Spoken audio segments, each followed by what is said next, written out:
जिंदाबाद जिंदाबाद जिंदाबाद जिंदाबाद जिंदाबाद विद्यार्थी परिषद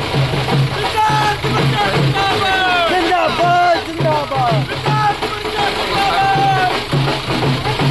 অখিল ভাৰতীয় বিদ্যাৰ্থী পৰিষদ ধুবুৰী হাক ধন্যবাদ জ্ঞাপন কৰিছোঁ। আমাৰ ৰাজ্যিক অধিৱেশন ইয়াত অনুষ্ঠিত হ'বলৈ গৈ আছে। অসমৰ প্ৰতিখন জিলাৰ পৰা আমাৰ কাৰ্যকৰ্তাসমূহ আহিব। অধিৱেশন বুলি ক'লে আমাৰ কাৰ্যকৰ্তাসকলৰ মনটো বহুত উৎফুল্লিত হৈ যায়।